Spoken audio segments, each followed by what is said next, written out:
The South China Sea, often tranquil and breathtakingly beautiful, hides deep and dangerous tensions beneath its surface. What appears peaceful from above is, in reality, a stage for high-stakes power plays and simmering conflict. On a routine patrol, the BRP Andres Bonifacio, a lone Philippine Navy ship, suddenly found itself encircled by a formidable force, 22 Chinese vessels, a mix of Coast Guard and maritime militia.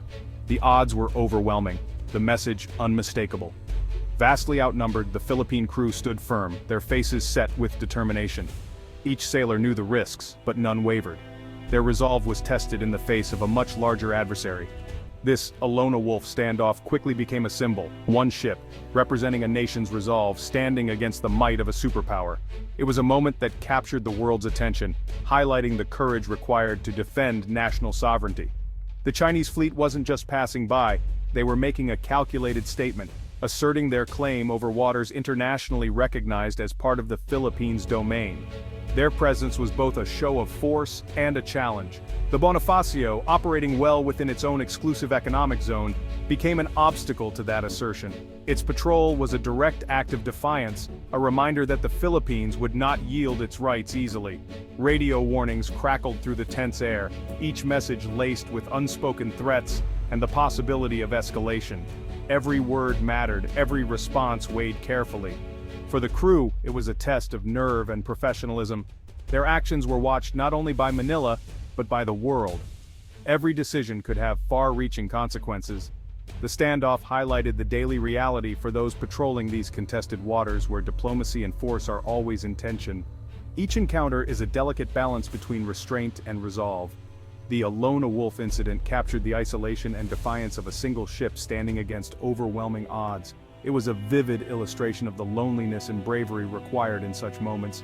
The world watched as the Philippine vessel refused to back down, navigating the crisis with discipline and composure. International headlines followed every move, amplifying the significance of the standoff. Any misstep could have sparked a larger conflict in one of the world's most critical waterways. The stakes were enormous, not just for the Philippines, but for the entire region and global trade. Their mission was clear: uphold national rights without provoking a fight they couldn't win. Every maneuver, every word, was calculated to avoid escalation while standing firm. The standoff ended without violence, but the message was clear. China was willing to dominate the South China Sea, and the Philippines would need to be prepared for future confrontations. For the Philippines, it was a wake-up call, galvanizing the nation to strengthen its defenses and alliances. Military exercises increased, and diplomatic efforts intensified, as the country sought support from regional and global partners. The image of that lone ship became a rallying point, a symbol of the ongoing struggle to protect territory and rights against a formidable neighbor. It inspired a renewed sense of unity and determination among the Filipino people, reminding the world that even the smallest voices can stand tall in the face of giants. The South China Sea is a vital artery for trade and a lifeline for millions. Multiple countries, Philippines, Vietnam, Malaysia, Brunei, Taiwan, claim parts of it guided by international law, especially UNCLOS. UNCLOS grants nations a 200 nautical mile exclusive economic zone, or EEZ, for exclusive resource rights. China, however, claims nearly the entire sea with its sweeping 9-dash line cutting into its neighbors' EEZs. This isn't just about resources, it's about power, pride, and strategic control over global trade routes. 1/3 of global shipping passes through these waters, and the seabed holds vast oil and gas reserves. For the Philippines, the dispute is personal, traditional fishing grounds and livelihoods are at stake, all within its legal EEZ. The struggle is about sovereignty, survival, and the right to exist free from intimidation. Scarborough Shoal, a rocky outcrop just 124 nautical miles from Luzon, sits well within the Philippines' exclusive economic zone, or EEZ. This area, rich in marine life and strategic for shipping, has long been a vital fishing ground for Filipino communities. But China claims it too, asserting historical rights that overlap with the Philippines' internationally recognized waters. On a routine patrol, the BRP Andres Bonifacio found itself suddenly encircled by a formidable force. 22 Chinese ships, including both Coast Guard vessels and maritime militia boats, forming an intimidating blockade. China's goal was clear: intimidate without firing a shot. employing so-called gray zone tactics that blur the line between civilian and military action, making it difficult to respond without risking escalation. These aggressive maneuvers, dangerously close passes, blaring radio warnings and coordinated movements, were designed to overwhelm and pressure the lone Philippine crew, testing their resolve and discipline. The crew's orders were simple but critical: stand firm, avoid any escalation, and meticulously document every encounter for use as diplomatic evidence in future negotiations or international forums. Every moment was tense. A single misstep, a misunderstood signal, or an accidental collision could have triggered a dangerous international incident. This was a battle of wills, not weapons, a psychological contest played out on the open sea, where patience and restraint were as important as firepower. By holding their ground, the Philippine crew sent a powerful message: they would not abandon their sovereign rights no matter the odds or the pressure.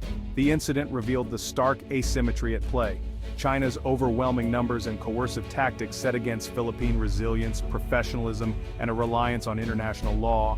The world watched closely as the standoff unfolded, turning it into a case study in modern maritime coercion and the challenges faced by smaller nations in defending their rights. Today, Scarborough Shoal stands as a symbol of the Philippines' determination to defend its waters and assert its place in the international community. The lessons of this standoff echo in every future encounter, shaping strategies and strengthening resolve across the region. The struggle for the South China Sea continues, but the resolve of those who defend it remains unbroken, inspiring a nation and the world. Outmatched at sea, the Philippines turned to diplomacy and alliances. Manila publicized the standoff using assertive transparency to expose China's actions and rally global support. Diplomatic protests were filed, building a legal record and signaling resistance to Beijing's new status quo. Strengthening alliances, especially with the United States, became crucial. The U.S.-Philippines Mutual Defense Treaty was reaffirmed, and joint military exercises expanded. Support from Japan and Australia brought patrol vessels, surveillance gear, and training. By building a network of partners, the Philippines created a united front for a rules-based order. The message: disputes must be settled by law, not force. The world is watching, and Manila is not alone. At the heart of the South China Sea dispute lies a fundamental clash: the difference between lines drawn on a map and the binding rules of international law. This conflict is most visible in the tension between China's sweeping 9-dash line and the legal framework recognized by the world. China's claim, which it has recently updated to a 10-dash line, now covers nearly the entire South China Sea, stretching far beyond its own shores and overlapping with the maritime zones of several neighboring countries. Beijing justifies its expansive claim by citing so-called historical rights, referencing ancient maps and records. However, these historical arguments have no standing in modern international law, which is based on treaties and agreements, not old maps. The United Nations Convention on the Law of the Sea, or UNCLOS, signed by both China and the Philippines, sets out clear maritime entitlements. It grants every coastal nation a 200 nautical mile exclusive economic zone, or EEZ, measured from their shores. Frustrated by China's growing assertiveness and the encroachment on its own EEZ, the Philippines decided to take the dispute to international arbitration in 2013, seeking a legal resolution. China refused to participate in the proceedings, insisting the tribunal had no authority. Nevertheless, the tribunal moved forward and heard the case. In 2016, the Hague Tribunal delivered a landmark ruling. China's 9-dash line has no legal basis under international law, and features like Scarborough Shoal are well within the Philippines' EEZ. The ruling is final and binding under UNCLOS, but China rejected it outright, refusing to recognize the decision or change its actions in the region. Still, the tribunal's decision is a powerful tool for the Philippines, anchoring its claims in international law and providing a strong foundation for diplomatic efforts. Now, the world faces a critical choice: whether to uphold shared rules and the rule of law, or to allow might makes right to determine the fate of the seas. The legal victory has strengthened Manila's diplomatic hand, allowing it to rally international support and build alliances. Yet the real challenge remains: turning legal victories into reality on the water, where Coast Guard ships and fishing boats still face off daily. Ultimately, the world's response to this dispute will shape not just the future of the South China Sea, but the very principles that govern our oceans for generations to come. The 2012 Scarborough Shoal standoff changed everything. When the Philippines tried to arrest Chinese fishermen for illegal poaching, Chinese ships intervened, sparking a tense 2-month standoff. The US brokered a mutual withdrawal, but only the Philippines complied. China stayed, seizing control of the shoal. Since then, Chinese vessels have blocked Filipino fishermen, cutting off a vital livelihood. The incident was a harsh lesson. Agreements can be broken, and lost ground may never be regained. It fueled mistrust and pushed the Philippines to seek international arbitration. The memory of 2012 drives today's resolve, never again to cede ground. Scarborough remains a scar, a warning, and a rallying cry. For Filipino fishing communities, the South China Sea dispute is a daily struggle. Scarborough Shoal once fed families for generations, until China's blockade in 2012. Filipino boats are now chased away, sometimes rammed or hit with water cannons. Livelihoods have vanished, poverty and debt have spread. The broader economy suffers too. Oil and gas reserves remain untapped, and foreign investment is deterred by instability. The South China Sea is a lifeline for food security and trade. For the Philippines, this is about survival, not just sovereignty. The human cost is immediate and profound. The Philippines is not alone. Its stand has drawn global support. The US has reaffirmed its defense treaty, providing a crucial deterrent. Japan, Australia, and European nations have joined in, offering security cooperation and upholding the Hague ruling. Within the Philippines, public opinion is united behind a more assertive policy. Media coverage of standoffs has fueled national unity and resolve. This domestic and international backing gives Manila a powerful diplomatic shield.